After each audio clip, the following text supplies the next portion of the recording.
ఏపీలో రాజకీయ కక్ష సాధింపులు కొనసాగుతున్నాయన్నారు వైఎస్ఆర్సీపీ లీగల్ సెల్ రాష్ట్ర అధ్యక్షుడు మనోహర్ రెడ్డి.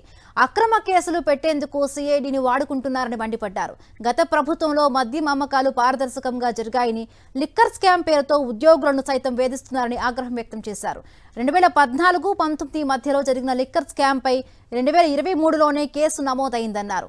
ఇప్పుడు కూటమి సర్కారు వచ్చాక కేసును పక్కన పెట్టేశారని, ఇప్పుడు వైఎస్ఆర్సీపీ నేతలను ఇరికించేందుకు సిఐడి ప్రయత్నిస్తోందన్నారు మనోహర్ రెడ్డి.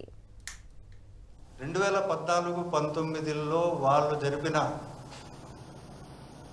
మద్యం అక్రమ అమ్మకాలపైన తర్వాత 70% బ్రాండ్స్ 70% దాదాపు 70% బ్రాండ్లను వాళ్ళు సెలెక్టివ్గా 4 కంపెనీలకు ఇవ్వడము, తర్వాత ప్రభుత్వానికి ఆదాయాన్ని తగ్గించడం, వీటిపైన 23లో కేసు నమోదు చేయడం జరిగింది గత ప్రభుత్వంలో. తర్వాత ప్రభుత్వం మారిన తర్వాత ఆ ఎఫ్ఐఆర్ను మూలబెట్టేసిన పరిస్థితి అదే సిఐడికి ఉంది. ఇవాళ ఈ ప్రభుత్వం అధికారంలోకి వచ్చిన తర్వాత ఇది మరో విధంగా ఇది చేస్తున్నారు. దీంట్లో చాలా చిత్ర విచిత్రాలు ఉన్నాయి. సిఐడి కోర్టుకు పోయి ఎవరెవరిని బెదిరించి వాళ్ళ దగ్గర స్టేట్మెంట్లు రికార్డ్ చేయించడం, ఇలాంటి చట్ట విరుద్ధమైన పనులు చేస్తూ ఉన్నారు.